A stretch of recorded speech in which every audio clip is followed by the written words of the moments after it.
السلام علیکم عزیز طلبہ، میں آپ کا اردو کا استاد ممتاز احمد قریشی۔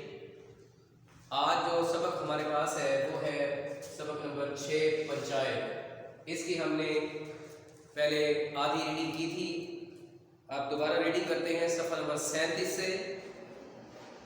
خالہ جان نے بگڑ کر کہا، تو مجھے نان نمک چاہیے یا نہیں؟ نان نمک یعنی روٹی پانی، کھانے پینے کے لیے کچھ چاہیے یا نہیں؟ جمن نے مسلمانہ انداز سے جواب دیا، چاہیے کیوں نہیں، میرا خون چوس لو۔ کوئی تھوڑے یہی سمجھتا تھا کہ تم خواجہ خضر کی حیات لے کر آئی ہو۔ خواجہ خضر علیہ السلام جن کی عمر بہت زیادہ لمبی ہے اور قیامت تک اللہ تعالیٰ نے ان کو زندگی دے رکھی ہے اور وہ بھٹکے ہوئے کو راستہ دکھاتے ہیں، تو مراد یہ تھا، جمن کا مطلب یہ تھا کہ مجھے کیا پتا تھا کہ تم اتنے عرصے تک زندہ جیو گی، تو اتنی لمبی زندگی ہو گئی ہے۔ میں نے تو کہا تھا کہ آج مری کہ کل مری۔ اب خالہ جان اپنے مرنے کی بات نہیں سن سکتی تھی، جامع سے باہر ہو کر پنچایت کی دھمکی دے دی۔ خالہ جان نے اپنے جب مرنے کی بات سنی تو وہ غصے سے پاگل ہو گئی، آپے سے باہر ہو گئی۔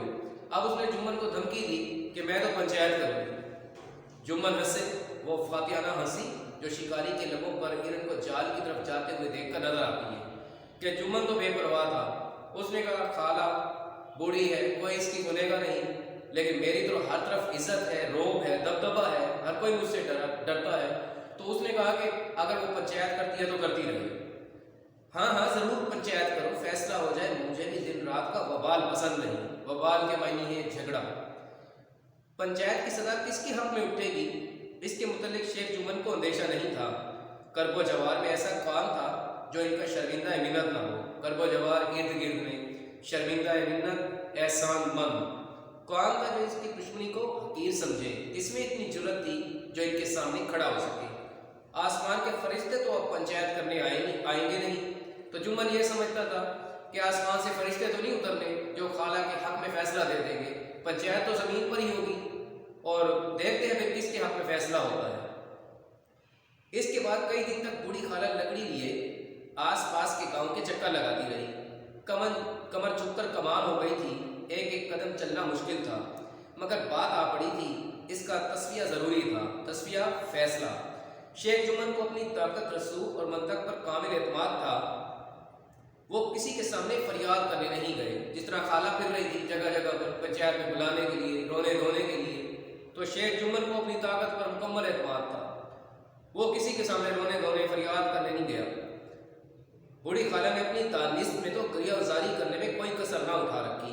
دانست اپنی طرف سے کوشش کرنا، گریہ وزاری، رونا دھونا، فریاد کرنا۔ خوبی تقدیر، قسمت، نصیب، کوئی اس طرف مائل نہ ہوا، یعنی کوئی اس طرف مائل نہ ہوا، کسی نے اس طرف توجہ نہ دی۔ کسی نے تو یوں ہی ہاں ہوں کر کے ٹال دیا، کسی نے زخم پر نمک چھڑک دیا۔ چاروں طرف سے گھوم گھام کر بڑھیا الکو چودھری کے پاس آئی، لاٹھی پٹک دی اور دم لے کر کہا، یعنی اپنی جو سہارے والی لکڑی تھی وہ ایک طرف رکھ دی، اور تھوڑی دیر آرام کرنے کے بعد، سانس لینے کے بعد، وہ الکو چودھری سے یوں مخاطب ہوئی، بیٹا تم بھی گھڑی بھر کو میری پنچایت میں چلے آنا۔ الکو بے رخی سے بولے، مجھے بلا کر کیا کرو گی، کئی گاؤں کے آدمی تو آئیں گے ہی۔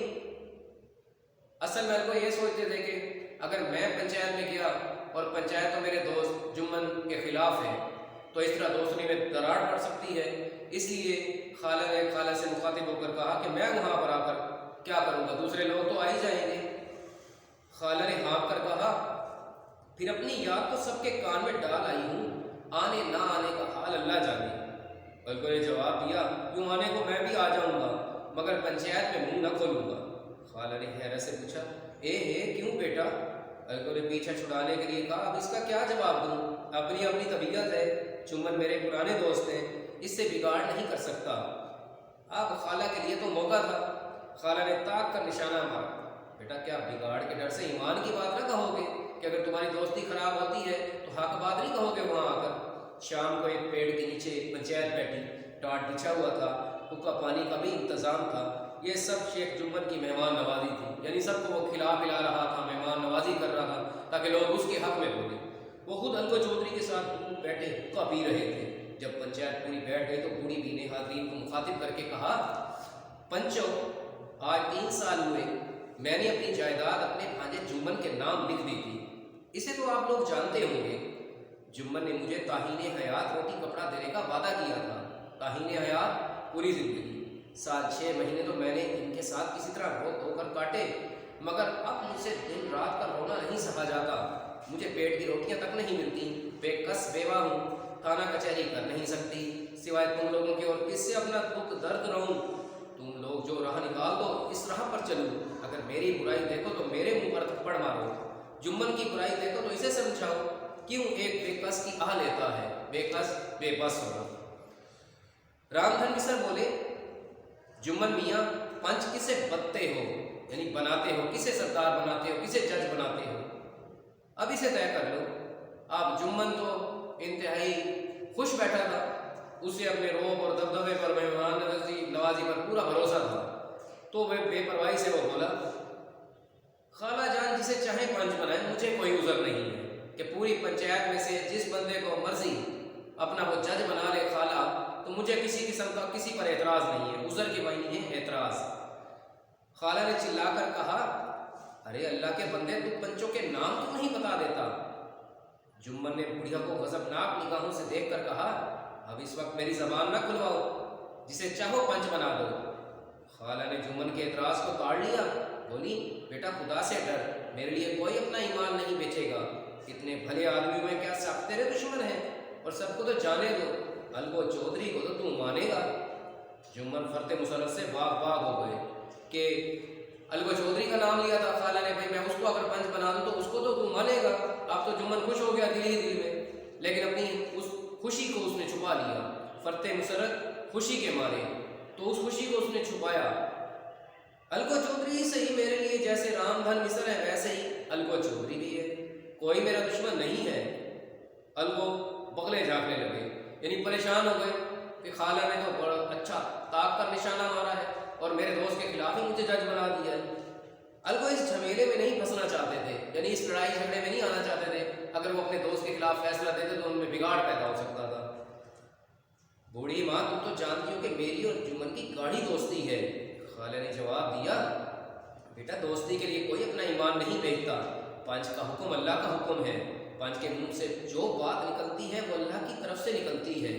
الگو چودھری نے کہا، شیخ جمن، ہم اور تم پرانے دوست ہیں، جب ضرورت پڑی ہے تم نے میری مدد کی ہے، اور ہم سے بھی جو بن پڑا ہے تمہاری خدمت کرتے آئے ہیں، مگر اس وقت نہ ہم تمہارے دوست ہیں نہ تم ہمارے دوست ہو، یہ انصاف اور ایمان کا معاملہ ہے۔